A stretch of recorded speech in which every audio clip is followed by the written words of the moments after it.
modal semangat dan juang itu tidak lain adalah zikir. Zikir adalah salah satu kata kunci penting. Kalau zikir itu tidak ada, maka sholat, puasa, zakat, haji itu pun tidak berguna.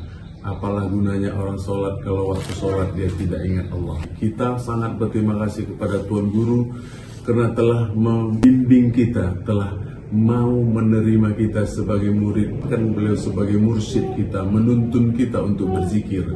Kita memang bisa berzikir, tapi kalau zikir kita asal-asalan juga bisa jadi zikir yang tidak diterima Allah. Kalau sekiranya engkau tahu apa di balik ketetapan takdir Allah, maka engkau akan menangis karena suudzon, karena buruk sangka kepada Allah. Yang berzikir ini tidak ada yang tidak baik dari Allah.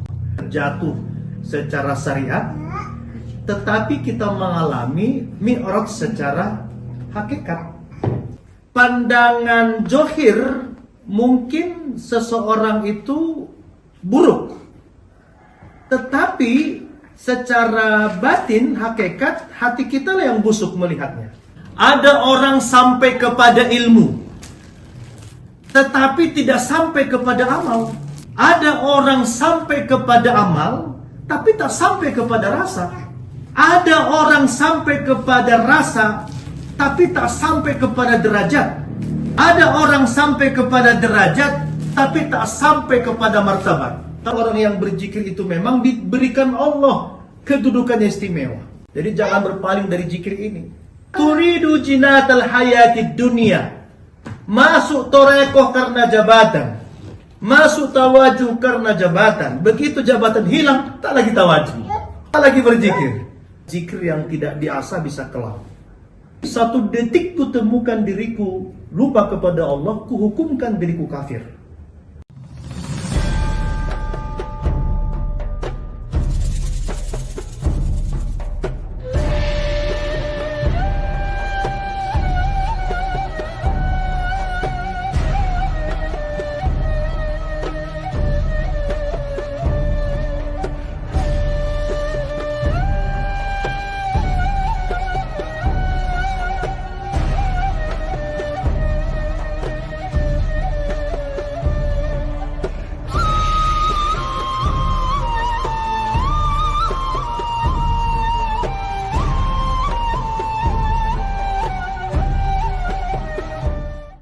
Bismillahi walhamdulillah wassalatu wassalamu li rasulillah wala hawla wala quwwata illa billah, amma ba.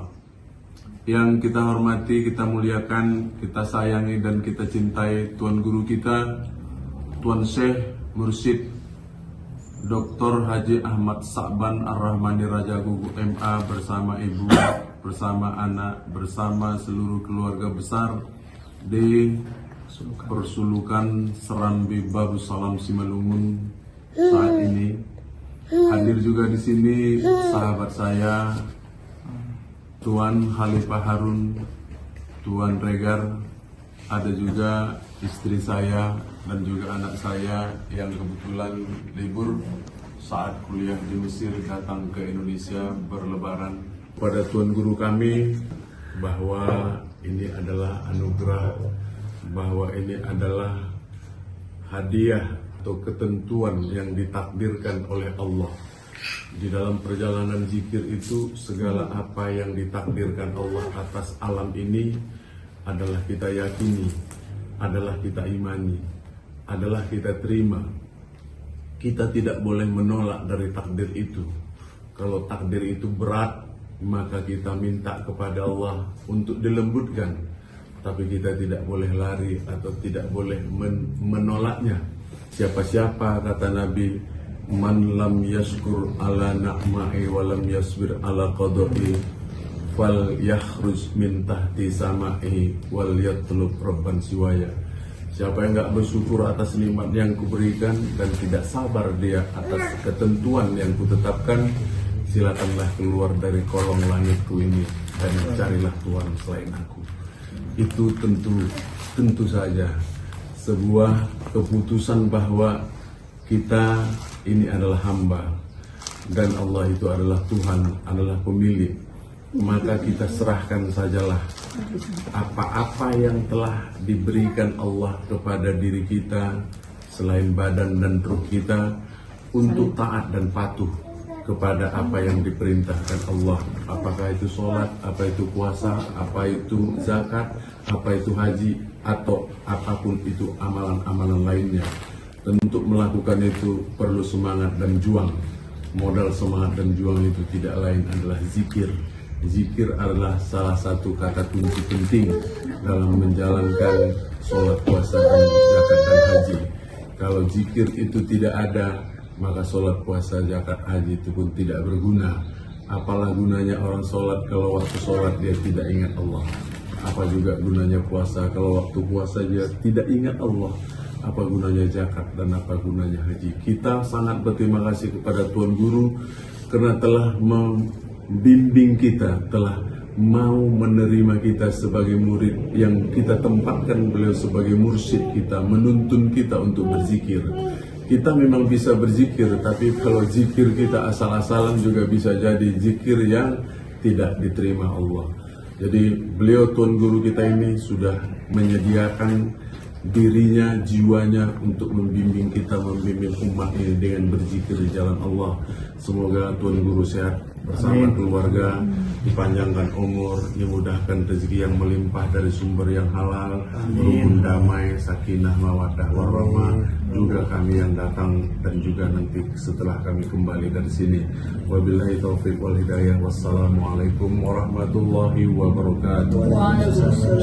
Kita bersyukur kepada Allah, bersalawat kepada Rasulullah sallallahu alaihi wasallam, kepada saudara kami Khalifah Musa Sokon Syaragi atau Syekh Musa Sokon Syaragi beserta kakak dan anak kami Hizbu Suhada Al-Wafa yang sedang sekolah di Mesir. Kemudian Khalifah Harun, ada nih, dan ini yang di kantong ini Hizbu, saya kasih dulu ini berberkah. Nah 500.000. Nah Hizbu, ini menambah ini. Iya, sayang berapa saya ngasih nuntut ilmu? Nggak ada uang cashnya. Enggak, nanti kirim, bilang berapa? Tuan saya nuntut ilmu. Ada 1 juta katanya. 1 juta. Di balik ketetapan Allah, sesungguhnya Allah telah merancang sesuatu yang paling indah. Jadi dalam satu ungkapan dijelaskan, kalau sekiranya engkau tahu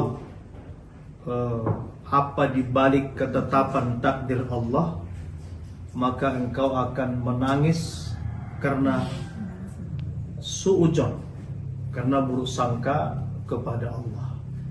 Sehingga memang kita yang berzikir ini tidak ada yang tidak baik dari Allah.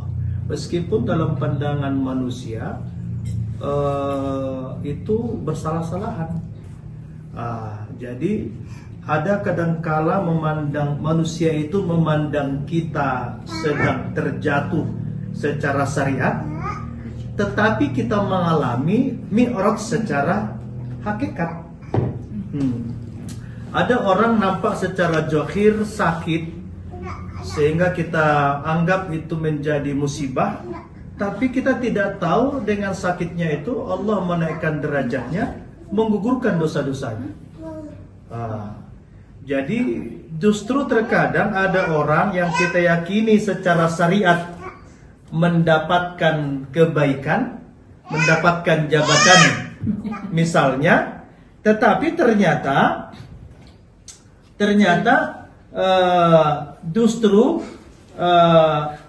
justru yang terjadi adalah dia jauh dari Tuhan. Jadi sebenarnya hitungan kebaikan ini perspektifnya apa sekarang? Mata zahirkah atau pandangan batin? Pandangan zahir mungkin seseorang itu buruk, tetapi secara batin, hakikat, hati kita lah yang busuk melihatnya. Saya ulangi ya. Boleh jadi seseorang itu secara zohir kita lihat buruk, busuk, tetapi secara batin justru hati kita yang busuk melihatnya. Kita hendaklah berhusnuzon. Orang yang berzikir itu berhusnuzon. Ana inda zonni abdi bi, kata Allah, saya sesuai dengan prasangka hambaku. Alhamdulillah, secara spiritual, secara hakikat kita merasakan justru ada kenikmatan-kenikmatan yang paling sangat berharga yang diberikan Allah di fase-fase terakhir ini. Ini persoalan tadi spiritual, persoalan batin, persoalan makom derajat. Kata Nabi kan, apabila engkau ingin mengetahui kedudukanmu di sisi Allah, maka hendaklah kau melihat bagaimana engkau mendudukkan Allah di dalam hatimu. Jadi saya kira kita yakinlah itu. Yang membuat saya ayah mau ceramah, sini. Kasih nggak ada lagi nanti ya. Habis. Ya. Yang membuat saya tadi memang agak terasa sedih, haru adalah memang tadi pernyataan Khalifah Sokon terkait dengan majelis zikir kita. Insya Allah mungkin nanti ada berapa kali kita buka dulu itu. Nanti selanjutnya Khalifah Musa Sokon nanti yang melanjutkan tawajuhnya, memimpin tawajuh. Kita mulai dari nanti kita umumkan dulu. Bisa jadi nanti kita buat entah di hotel di awal, nanti kita pikirkan selanjutnya ini. Karena memang begini, jangan main-main dengan zikir kita ini. Karena dengan zikir kita ini saya kira Allah telah menyatakan, memberikan bukti tentang keutamaan-keutamaan. Itu masih dunia loh, belum lagi akhirat insya Allah. Jadi keutamaan yang kita peroleh di tempat kita ini, sesungguhnya ini adalah rahmat Allah, buah dari zikir itu. Ini sebagaimana hadis nabinya. Ini diriwayatkan oleh At-Tirmizi, Ibnu Majah, Al-Hakim. Ini dari sahabat Nabi Abu Darda. Apa kata Nabi? Ala unabbiukum bi khairi a'malikum wa azkaha inda malikikum wa arfa'iha fi darajatikum wa khairul lakum min infaqid jahbi wal warik wa khairul lakum min an talqaw aduwukum fatatribu anaqahum wa yatribu anaqakum. Qalu bala ya Rasulullah, zikrullah ta'ala. Kata Nabi, maukah kalian kutunjukkan amalan yang paling terbaik? Wazkaha inda malikikum, paling suci di sisi Tuhan kalian. Jadi zikir ini paling suci. Kemudian warfa'ya fi darajatikum, yang mengangkat derajatmu. Bahkan wahirul lakum min infaqid jahbi wal warik, lebih baik daripada engkau berimpak emas dan perak. Yang lebih dahsyat lagi, wa khairul lakum min antal qawadukum fatatribu anaqahum, lebih baik daripada kau berperang di medan juang dan lehermu dipenggal, atau wa yatribu anaqahum, atau kau yang memenggal leher musuh. Jadi apa itu ya Rasulullah? Kata Rasul, zikrullah ta'ala. Orang yang berzikir tentu bukan asal berzikir, tentu orang yang memiliki martabat zikir. Karena begini, ada orang sampai kepada ilmu, tetapi tidak sampai kepada amal. Ada orang sampai kepada amal, tapi tak sampai kepada rasa. Ada orang sampai kepada rasa, tapi tak sampai kepada derajat. Ada orang sampai kepada derajat, tapi tak sampai kepada martabat. Tahu Tuan Rengar maksudnya itu kan? Jadi banyak kita ini sampai kepada ilmu, tapi tak sampai kepada amal. Ada kita ini sampai kepada amal, tapi tak sampai kepada rasa. Dia berzikir aja memang, tapi tak ada rasa. Kan dia bilang kepada umat, kepada jamaah, bertakwalah kepada Allah. Apa rasa takwa? Kan? Jadi Ada orang tak sampai kepada rasa. Di sini pun sesungguhnya sudah banyak orang tidak lagi mendapatkan makom ini kecuali dengan rahmat Allah. Sampai kepada rasa, tapi tak sampai kepada derajat. Artinya tak ditunjukkan Allah dia derajat orang yang berzikir itu. Nah, seperti pernah abang bilang itu kan, aku Tuhan heran tiba-tiba ada orang minta air, ada orang minta ini, itu derajat itu. Saya bukan bohong ya, saya pakai celana li, pakai kaos ke Sibolga Tuhan. Tahu-tahu datang ibu-ibu minta air zikir. Tolong dulu Tuhan doakan ini katanya. Padahal aku pakai celana li, pakai kaos. Entah apapun, entah sebelumnya kami ngomong atau gimana, dengan saya merasa pakai kaos, pakai celana li ini datang orang minta doa, kecuali tadi saya pakai begini kan orang ada mungkin husnuzon kan. Tapi saya merasa begitulah cara Allah untuk memberi kita keyakinan itu. Orang yang berzikir itu memang diberikan Allah kedudukannya istimewa. Kita berdoa kepada Allah agar disampaikan Allah kita kepada makom-makom ini. Setinggi-tinggi hakikat ma'rifat kita ini kan tetap landasannya syariat. Grand Syekh Al-Azhar mengatakan kita bukan karena mampu tapi karena niat. Jadi niat baik itu mengundang takdir baik. Dan begitu majelis zikir ini kita bangkitkan, insya Allah yang lain akan Allah berikan itu. Tinggal lagi pesan Allah dalam surah Al-Kahfi ayat 28 itu, wasbir nafsaka ma'al ladzina yad'una rabbahum bil ghadati wal 'ashyi turidina wajhah. Itu kata Allah, wasbir, bersabarlah engkau ma'al ladzina yad'una rabbahum, bersama orang-orang yang mengajakmu dekat kepada Allah. Bersabarlah engkau dengan orang-orang yang mengajakmu dekat kepada Allah.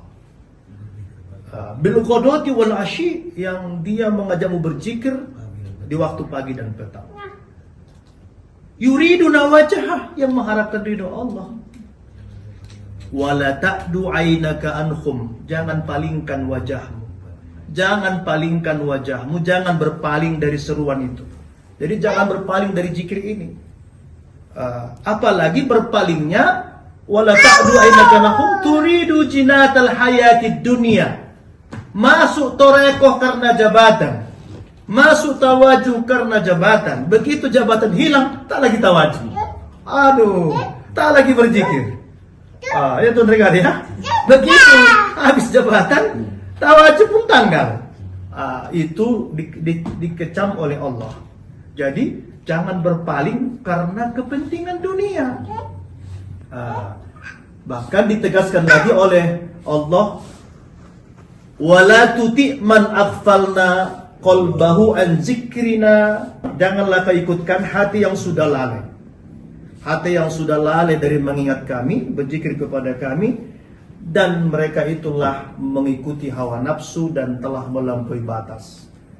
Jadi saya kira hadis Nabi dan ayat tadi itu yang saya yakin Khalifah Sokon lebih paham, Ispu juga sangat hafal.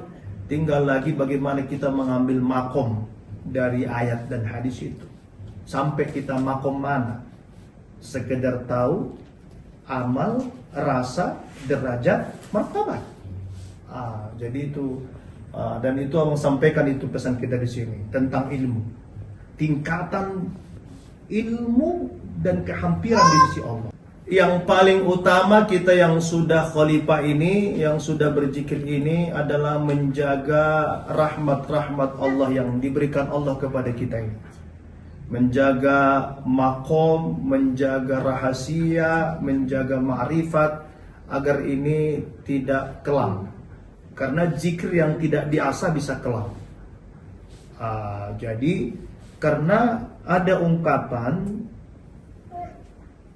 hasanatul abaror sayiatul muqarrabin, standar kebaikan bagi orang-orang soleh itu bisa menjadi keburukan bagi orang-orang muqarrabin. Bagi kita yang berzikir ini, bagi kita yang torekoh ini, sholat berjamaah, orang pergi ke masjid, itu baik. Tapi bagi kita tak cukup itu. Kalau hanya mengandalkan itu, kenapa? Karena nafas kita ini zikir enggak. Jadi lupa bagi orang-orang muqarrabin itu dosa. lupa. Jadi kata Imam Ghazali, 1 detik ku temukan diriku lupa kepada Allah, ku hukumkan diriku kafir. Jadi hebat makom zikir ini, hebat makom tarekat ini. Makanya kemudian kita berharap kalau ini istiqomah kita diberi Allah kemuliaan.